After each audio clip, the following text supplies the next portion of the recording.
શાસનપતિ શ્રમણ ભગવાન મહાવીર સ્વામીને મારા ભાવપૂર્વક વંદન. અસીમ અસીમ ઉપકારી રાષ્ટ્ર સંત પરમ ગુરુદેવના શ્રી ચરણોમાં ભાવપૂર્વક વંદન. સર્વ ઉપકારીઓને મારા ભાવપૂર્વક વંદન. દેવાનુપ્રિયો, જીવનના જ્યારે એક પછી એક દિવસો વીતતા જાય છે ત્યારે અનંત અનંત આત્માઓમાંથી કોઈક આત્માઓ જ એવા હોય જેણે હું કોણ છું, હું ક્યાંથી આવ્યો છું એના પર અનુપ્રેક્ષા કરવાનું મન થાય. હમણાં તમે સાંભળ્યું ને કે અનુપ્રેક્ષા શેની કરવાની છે? પણ શું બધા જ કરી શકે? ગમે એટલી સમજ મળતી હોય, ગમે એટલું સમજાવીએ તો પણ શું વ્યક્તિ અનુપ્રેક્ષા કરી શકતી હોય? બધા ન કરી શકે. પણ જેનામાં એક જાતનો વિવેક જાગે કે ના, મારે કાંઈક મારી માટે કરી લેવું છે. કારણ કે દરેક વ્યક્તિને ખબર જ છે કે આ મનુષ્યનો ભાવ કેવો છે. આ મનુષ્યનો ભાવ દુર્લભ છે.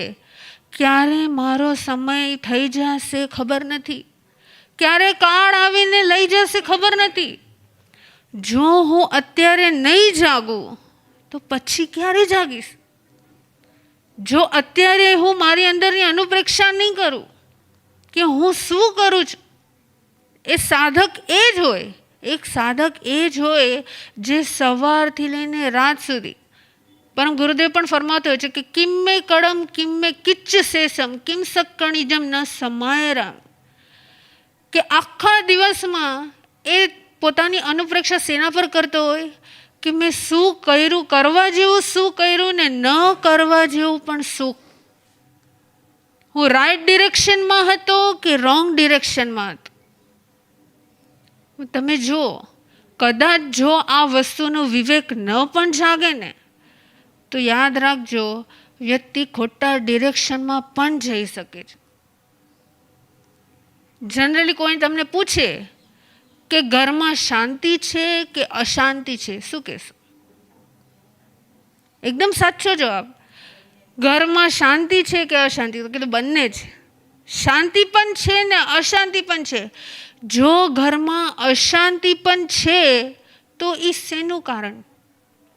એનું કારણ શું હોઈ શકે? તમે કીધું કે બંને છે, રાઈટ? શાંતિ પણ છે અને અશાંતિ પણ છે. તો ઘરમાં અશાંતિનું કારણ શું હોઈ શકે? અપેક્ષા, પછી રાગ દ્વેષ, બીજું અહમ, આપણો અહમ, હું કંઈક છું, કોઈક મારું માને. બીજું શું હોઈ શકે અશાંતિનું કારણ? તમે જોશો ને તો આ વધારેમાં વધારે છે ને, વધારેમાં વધારે તમારે આ ક્ષેત્ર મુંબઈના ક્ષેત્રમાં વધારે જોવા મળશે. અશાંતિનું કારણ તમને સૌથી વધારે મુંબઈના ક્ષેત્રમાં વધારે જોવા મળશે, જે બીજા ક્ષેત્ર કરતાં વધારે હશે. એવું શું કામ? કમ્પેરિઝન. પછી હું કહીશ ને તો કીધું હા માસતીજી બિલકુલ સાચું છે, આમ જ છે.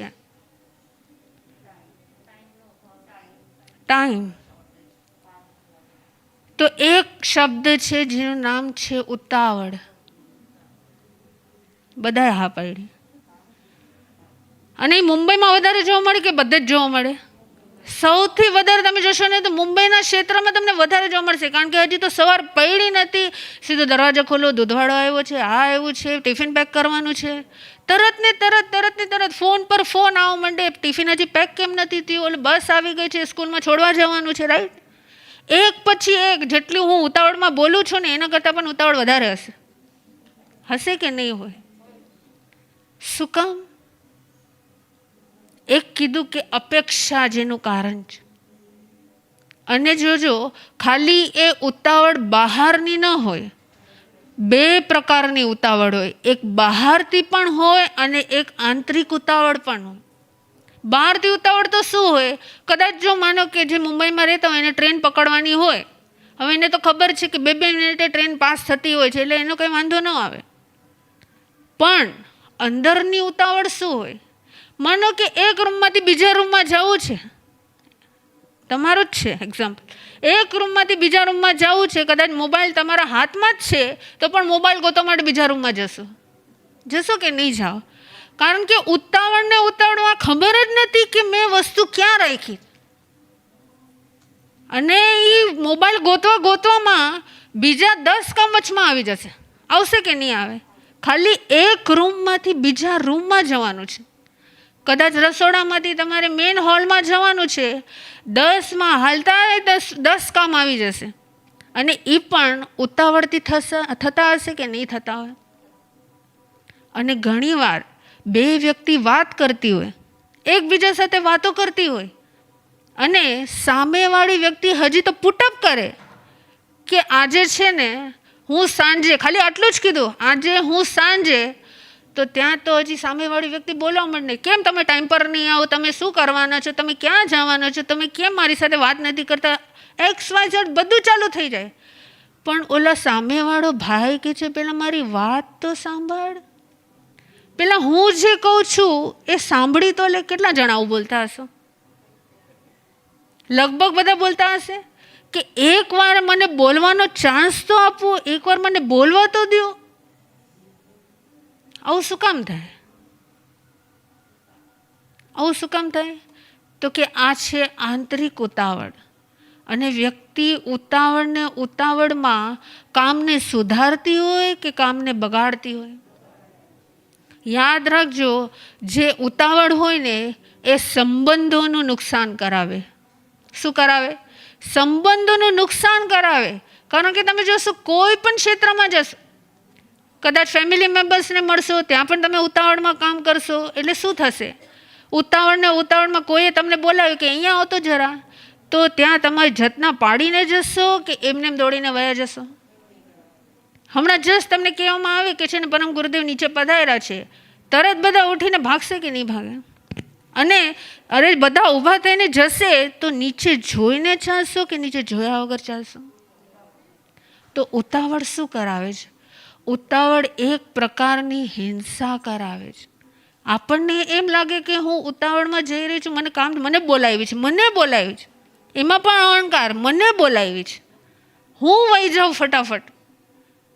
પણ એ ઉતાવળમાં આપણે કેટલાય નિર્દોષ જીવોની શું થઈ જતી હોય છે? હિંસા થઈ જશે. ક્યારે વિચાર્યું છે તમે? ઉતાવળ તો છે, અને ઉતાવળ તો હોય જ છે, ખાલી એક વસ્તુમાં કે દરેક વસ્તુમાં? દરેક વસ્તુમાં. પણ એ ઉતાવળ ક્યારેક કેટલાય જીવોની શું લેતી હોય છે? એ હિંસા કરાવતી હોય છે, એ જીવનું મૃત્યુ થઈ જતું હોય છે. એટલે શું કરવાનું? ઉતાવળ સારી કે ખરાબી તો કેવું મને? તો પણ કરે તો બધા જ છે. બધાને ખબર છે કે ઉતાવળ કરવા જેવું છે નહીં, પણ કરે તો બધા જ છે. આગમમાં વાત આવે છે કે એક રાજાને છે ને 4 નિયમ હોય છે. કદાચ બધાએ સાંભળેલી પણ હશે. 4 નિયમમાંથી એક નિયમ એવો હોય છે કે તમારે કોઈ પણ કાર્ય કરવું હોય તો એક સ્ટેપ પાછળ ફરવાનું. શું કરવાનું? એક સ્ટેપ પાછળ આવવાનું. તમે જોશો ને તો ઉતાવળમાં ક્યારેક કોઈ વ્યક્તિ પાછળ ના આવે, પણ એક સ્ટેપ આગળ વધતી હોય. પણ આ બાજુ રાજાને શું નિયમ આપવામાં આવ્યો હતો કે તારે એક સ્ટેપ કોઈ પણ કામ કરવું હોય, ગમે એટલી ઉતાવળ હોય, પણ એક સ્ટેપ તમારે પાછળ, એક પગલું પાછળ ભરવાનું. હવે શું થાય? બને છે એવું કે રાજાને એ દિવસે કોઈ કામસર બહાર જવાનું થાય છે, અને રાણી પણ બહાર ગઈ હોય છે, અને રાતના મોડેથી જ્યારે રાજા ઘરે આવે છે, મહેલમાં પધારે છે, ત્યારે જોયે છે કે રાણી સાથે એની કોઈ પણ મિત્ર સાથે આવ્યા હોય છે. બંને જણાએ પુરુષનો વેશ ધારણ કરેલો હોય છે, અને બંને જણા સાથે હોય છે. પણ રાજા તો અચાનક જ્યારે પગ મૂકે છે તો શું થાય? યાદ રાખજો, જ્યાં રાગ હોય ને ત્યાં શંકાનું સ્થાન હોય. શું હોય? અને જો પ્રેમ હોત ને તો એને એના રાણી પર ભરોસો હોત કે ન હોત કે જે એ કરે છે એ બરાબર જ કરે છે. પણ જો જ્યાં રાગ હોય ને ત્યાં એક પ્રકારની શંકા આવી જ જાય કે મને છોડીને જે મને પ્રેમ કરતી હતી, આજે કોઈ બીજા સાથે કેમ છે? કોને આવી શંકા? રાજાને આવી, પણ એ જ્યારે શંકા આવી ને તરત એનો હાથ ક્યાં ગયો? રાજા પાસે શું હોય? સીધો હાથ તલવાર પર જાય છે કે મને છોડીને એ બીજા સાથે કેવી રીતે રહી શકે, એ જીવી જ કેવી રીતે શકે? તમે જોશો ને તો જેટલા પણ સંસારમાં ડિવોર્સ પણ થતા હોય, મેજોરિટી લગભગ ઉતાવળથી જ થતા હોય. ઉતાવળમાં ડિસિશન લેવાઈ જતા હોય, કાં તો કોઈ જાતનો અંદરમાં એક વેગ આવતો હોય કે ના, હવે એણે મને આમ કીધું છે ને તો હું આમ જ કરીશ. આ બાજુ શું થયું? એનો હાથ તરત તલવાર પર ગયો, પણ સાથે એને શું યાદ આવ્યું? એનો એક નિયમ યાદ આવ્યો. કયો નિયમ? કે કોઈ પણ કાર્ય કરતાં પહેલાં મારે શું કરવાનું છે? મારે એક સ્ટેપ, એક ડગલું પાછળ ફરવાનું છે. હવે એ જ્યારે પાછા ફરે છે, એક ડગલું પાછું આવે છે, કહેવાય છે કે ત્યાં છે ને એક કંઈ વસ્તુ પડી હોય છે ને તરત પડી જાય છે. એટલે પડી જાય છે એટલે કોણ ઉઠી જાય છે? એ રાણી તરત જાગી જાય છે, ઉઠી જાય છે, એનો મિત્ર ઉઠી જાય છે. બંને જણા કે શું થયું? તમારા હાથમાં તલવાર કેમ છે? શું જવાબ આપશે રાજા? શું જવાબ આપશે? શું કહેશે? કાંઈ કહી શકશે કે નહીં કહી શકે? રાણી તરત કહે છે તમને થયું શું? અમે લોકો બંને જણા મોડા આવ્યા હતા એટલે તરત અમે સૂઈ ગયા હતા, પણ તમને શું થયું? તમારા હાથમાં તલવાર કેમ છે? આ રૂમમાં તો એવું કોઈ છે જ નહીં, કોઈ ચોર પણ નથી આવ્યો. ત્યારે રાજાને પોતાનો નિયમ યાદ આવે છે અને એ યાદ કરે છે કે એક નિયમ પણ તમારી નિયતિને બદલાવી શકે છે. એકમાત્ર નિયમ એવો હોય જે આપણી કોને બદલાવી શકે છે? નિયતિને. જો એણે તલવાર ઉપાડી લીધી હોત તો આખું શું થઈ ગયું હોત? એક પંચેન્દ્રિય જીવની હિંસા થઈ હોત કે ન થઈ હોત? પણ શેના કારણે? માત્ર ને માત્ર એક ઉતાવળના કારણે, અને એ પણ કાંઈ વિચાર્યા કર્યા વગર. પણ સિન્સ એમનો નિયમ હતો, શું હતો નિયમ? કે એક ડગલું મારે પાછળ ફરવાનું છે. એટલે જેવા પાછળ ફર્યા ને ઓલું પડ્યું એટલે એ જાગી ગયા અને ખબર પડી કે આ કોઈ બીજું નથી, બંને જણા સ્ત્રી જ છે. એટલે શું થયું? એટલે ઉતાવળ શું કરાવે છે? સંબંધનું નુકસાન કરાવે છે. આગમમાં પ્રભુએ શ્રમણો માટે પણ, સાધક માટે પણ શું કીધું છે? કે માનો કે જ્યારે પણ સાધુ ગોચરી વોરાવા પણ જતો હોય ત્યારે એક ગાથા કીધી છે કે ચરે મંદ મણુ વિગ્ગો. એટલે શું? કે ક્યારે સાધુ પણ હળબડીમાં ન ચાલે. સાધુ ચાલે તો કેવી રીતે ચાલે? એકદમ ધીમા પગલે ચાલે, જતનાપૂર્વક ચાલે, જોઈને ચાલે કે કોઈ જીવોની હિંસા તો નથી થતી. એટલે ચરે મંદ મણુ વિગ્ગો ખાલી સાધુ માટે છે કે શ્રાવકો માટે પણ હોવું જોઈએ? તમે જોશો ને એક દિવસ ઘરમાં કોઈ સર્વન્ટ કામ કરવા ન આવે તો શું થાય? બધાના ફેસ પર સ્માઇલ આવી ગઈ. કારણ કે આવું બનતું જ હોય. કોઈ કારણસર એવું થાય કે ઘરમાં એ વર્ક કરવાવાળા, તમારે જે પણ સર્વન્ટ છે, મેડ છે, ન એવા ટાઈમ પર, અને એવું બને કે એ જ ટાઈમ પર તમારે બહાર જવાનું છે. હવે શું થાય? ગુસ્સો આવે, આવેશ આવે, અને પછી જેટલા પણ વાસણ એ ઓલાને ઘસવાના હતા પોતાને ઘસવા પડે. પછી ધીરેથી ઘસાતા હોય કે કેવી રીતે ઘસાતા હોય? પછી ખાલી તમને સંભળાતું હોય, હોલમાં સંભળાતું હોય કે બાજુવાળા ઘર સુધી સંભળાતું હોય? થાય કે ન થાય? બધા એક મતે બોલે છે કે ખાલી પોતાના ઘરે નહીં, બાજુવાળા ઘર સુધી ખબર પડી જાય કે બાજુમાં બાઈ નથી આવી. અને આવું શું કામ થાય? ઉતાવળ. જો પહેલેથી પ્લાન કરી લીધું હોય તો આ બધું થાય કે ન થાય? જ્યાં એક બાજુ ઉતાવળ અશાંતિનું કારણ બતાવ્યું છે ને, સાયમલ્ટેનિયસલી આળસ, એક જાતનો પ્રમાદ. તમે ઘણી વાર તમારા મુખેથી એક લાઈન બોલતા હશો, કેટલું ધીરે કામ કરે છે, કેટલી વાર કીધું છે ટાઈમ પર બધી વસ્તુ લાવ, પણ એટલું ધીરેથી સાવ માંદલાની જેમ કામ કરે છે. બોલ્યા હશો કે નહીં બોલ્યા? એમાં પણ બધા હા પાડે છે. ઉતાવળમાં પણ હા પાડે છે, આળસમાં પણ હા પાડે છે. કારણ કે બંને જ શેનું કારણ છે? અશાંતિનું કારણ છે. આળસમાં શું થાય? તમે બિચારા રાહ જોતા રહી જાઓ કે ઓલી વ્યક્તિ હમણાં લઈ આવશે. એક કામ સોંપ્યું હોય અને ઘડીવાર મગજમાં એમ પણ આવે કે એક ખાલી કામ આપું છું એ પણ ટાઈમ પર નથી લાવતા. પછી શું થાય, જ્યારે કામ કરવાનું આવે ને પછી મનમાં એક વિચાર આવે કે એ કરશે ને તો વર્ષો વીતી જશે, એની કરતાં હું કરી લઉં. બધા હા પાડે છે. બને કે ન બને આવું? યાદ રાખજો, પહેલાં કદાચ આળસ આવે અને પછી ઉતાવળ આવે તો એ વર્કની ક્વોલિટી બગડે કે ન બગડે? બગડે. કેમ બગડે? કારણ કે એક વ્યક્તિ ધીરે ધીરે કામ કરે છે અને ટાઈમ પર કામ કરતી નથી. એટલે જેમ કીધું ને કે ઉતાવળ કોનું નુકસાન કરાવે? સંબંધોનું નુકસાન કરાવે. એવી રીતે આળસ છે ને સમયનું નુકસાન કરાવે. આપણો સમયને ખાઈ જાય. કારણ કે શું થાય, અંદર એક જાતનો પ્રમાદ આવી જાય. અને આ પ્રમાદ અને આળસનું પરિબળ શું કહેવાય? તો એનું પરિબળ છે સભાનતાનો અભાવ. એક એલર્ટનેસનો અભાવ છે.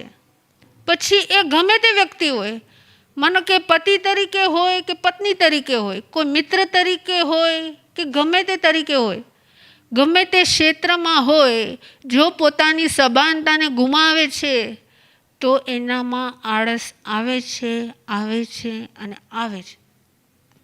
એકવાર એવું બને છે, ડૉક્ટર પાસે એક વ્યક્તિ આવે છે, કહે છે કે મને છે ને યાદ નથી રહેતું, યાદશક્તિને મારે વધારવી કેવી રીતે? તો શું કે? હવે ડૉક્ટર યાદશક્તિને કેવી રીતે વધારી શકે? ઓલો કંઈ પ્રયત્ન જ ન કરતો હોય. ડૉક્ટરે કીધું કે તમે એક કામ કરો, તમે આવતીકાલે આવજો, હું કાંઈક ગોળીનું વ્યવસ્થા કરી દઉં છું, તમે પછી મેડિસિન વાપરજો. તો એને કીધું હું આવતીકાલે શું કહું, આટલું દૂરથી આવ્યો છું, આજે જ તમે આપી દો મને દવા, તમારે આપવી જ છે ને મને મેડિસિન. તો ત્યાં ડૉક્ટર કહે છે કે ઉતાવળમાં મેં દવા ક્યાં રાખી દીધી ને મને જ નથી ખબર. શું કીધું? ઉતાવળમાં મેં દવા ક્યાં રાખી દીધી ને મને નથી ખબર, એટલે તમે આવતીકાલે આવજો. એટલે ઉતાવળ ખાલી અમુક લોકોને અસર પડે છે કે બધાને અસર પડે? તો કરવું શું જોઈએ? બધા હાથો પાડી દીધી કે ઉતાવળ પણ નુકસાન કરાવે છે અને આળસ પણ નુકસાન કરાવે છે. તો કરવું શું જોઈએ? એલર્ટનેસ. પછી ટાઈમ મેનેજમેન્ટ કરવો જોઈએ કે કયા સમયે, જેમ કીધું સૌથી પહેલાં મેં ગાથા કીધી કે કિમ્મે કણમ કિમ્મે કિચ્ચ શેષમ. આખા દિવસમાં તમે અનુપ્રેક્ષા કરો કે મારો સમય ક્યાં જાય છે. કરવા જેવું મેં કેટલું કર્યું ને ન કરવા જેવું મેં કેટલું કર્યું, રાઈટ કર્યું કે રોંગ કર્યું. જો એના પર અનુપ્રેક્ષા થશે તો વ્યક્તિને પોતાની જાતને પરિવર્તન કરવાનું મત. ને તો શું થશે? મા સાથે જ કેટલી મહેનત કરે છે પણ સ્વભાવમાં કંઈ પરિવર્તન નથી આવતું, સ્વભાવમાં કંઈ ફરક નથી પડતો. પણ પડે કેવી રીતે? પોતાની જાતને સેલ્ફ એનાલિસિસ કરો. જગત આખાને ટાઈમ આપશો અને પોતાને જ ટાઈમ નહીં આપો તો કેવી રીતે એનાલિસિસ થશે? એની માટે શું કરવું પડે? પોતાની જાતને ટાઈમ આપવો પડે, અનુપ્રેક્ષા કરવી પડે કે આખો દિવસ મારો શેમાં જાય છે, હું શું કરું છું. માનો કે સવારે ઉઠીને રસોઈ કરવા જાઓ છો, તમે લોકો રસોઈ કરવા જાઓ તો રસોઈમાં પણ વધારે ટાઈમ મારો કેમાં જાય છે? શેમાં જાય છે? જીવ હિંસામાં કે બીજે શેમાં? પણ એ જીવ હિંસામાં પણ કેવી રીતે તમે એ સંસારમાં રહીને પણ પાપને કેવી ઘટાડી શકો, એના પર ક્યારે અનુપ્રેક્ષા કરી? બસ જવાનું છે, મારી જવાબદારી છે. પણ એ જવાબદારીની પાછળ આપણે આપણું જ નુકસાન કરી લેતા હોય છે કે નથી કરી? ચલો, સભાનતાનો અભાવ છે, બધી વાત બરાબર, પણ એ સભાનતાની પાછળ પણ એલર્ટનેસ હોવી જોઈએ કે ન હોવી જોઈએ? કે ના, મારે આટલું તો કરવું જ છે, ભલે કદાચ હું સંયમ ન લઈ શકું, જરૂરી નથી કે બધા જ સંયમ લઈ શકે, પણ સંસારમાં રહીને પણ હું મારા પાપને કેવી રીતે ઘટાડું, મારા દોષોને કેવી રીતે હું ઘટાડું, કેવી રીતે, માનો કે રસોઈ પણ કરું છું તો કેટલા એલર્ટ થઈને હું કરી શકું કે ન કરી શકું? થઈ શકે કે ન થાય? અને ખાલી આ બહેનોને લાગુ પડે કે ભાઈઓને પણ લાગુ પડે? ભાઈઓ પણ માનો કે બિઝનેસના ક્ષેત્રમાં છે, જેવો ટાઈમ મળે એ પોતાની માટે ટાઈમ કાઢી જ શકે કે ન કાઢી શકે? કાઢી જ શકે છે. પણ વસ્તુ ક્યાં ખૂટે છે? એક જાતનો જે વિવેક હોવો જોઈએ ને, એ વિવેક છે ને હોતો નથી. અને એટલે જ અશાંતિ અશાંતિ અશાંતિ થાય. તો કઈ ગાથા યાદ રાખવાની છે? કઈ ગાથા? પછી એ ઉતાવળ હોય કે આળસ હોય, પ્રમાદ હોય કે ઉતાવળ હોય, ખાલી એક જ ગાથા, ચરે મંદ મણું વિગો. કયો? બોલો. ચરે મંદ મણું વિગો. ચરે મંદ મણું વિગો. કોઈ પણ કાર્ય કરવું છે મારે જતનાથી કરવું છે. કોઈ જીવોની હિંસા કરીને કોઈ પણ કાર્ય કરીશ તો શું થશે? દોષ તમને લાગશે કે સામેવાળાને લાગશે? દોષ તો આપણને જ લાગવાનો છે, કારણ કે આપણી અજતના છે. અને તમે જોશો આખા દિવસમાં એનાલાઇઝ કરો, અજતના થતી હશે કે નહીં થતી હોય? અહીંયા જેટલા પણ અત્યારે આવીને બેઠા, કેટલાય ચેરને ચેક કરી કોઈ જીવ છે કે નહીં? ખાલી તમે જોશો, તમે અહીંયા આવીને જોશો, ખાલી 3-4 જણાએ હાથ ઊંચો કર્યો. પણ એમાં કોઈ ઉતાવળ હતી? કોઈ આળસ હતી? તો પણ ચેક ન થયું. થયું કે ન થયું? અજાગૃતતા. પોતાની અજાગૃતતાના કારણે, કારણ કે જીવ હોઈ શકે કે ન હોઈ શકે? હોઈ શકે છે, કારણ કે જીવ તો ગમે ત્યાં ઉડીને આવી શકે છે. તો જ્યાં પણ જાઓ, કારણ કે પ્રભુએ કીધું છે, જયમ ચરે જયમ ચિઠ્ઠે જયમ માસે જયમ સે જયમ ભુંજંતો ભાસંતો પાવ કમમ ન બંધે. જતનાપૂર્વક ઊભા રહેવું, જતનાપૂર્વક ચાલવું, જતનાપૂર્વક બેસવું. અને ખાલી ચેર પર જ નહીં, માનો કે નીચે પણ તમે ઘણીવાર જોતા હશો, પરમ ગુરુદેવ જ્યારે પણ આવે પાઠ ઉપર ત્યારે શું કરતા હોય છે? સૌથી પહેલાં આસનને ચેક કરે, કોઈ જીવ તો નથી આવી ગયું ને? શું કામ? બની શકે કે એટલી વારમાં કોઈ જીવ આવીને ત્યાં બેસી ગયું હોય તો શું થઈ જાય? એક આપણી અજતનાના કારણે એ જીવની હિંસા થાય કે ન થાય? તો શું કરવું છે આજથી દરેક સિચ્યુએશનમાં? માનો કે હું ચાલું છું, તો ચાલતા ચાલતા નીચે કોઈ જીવ તો નથી આવી ગયો? હું ઊભો પણ રહું છું.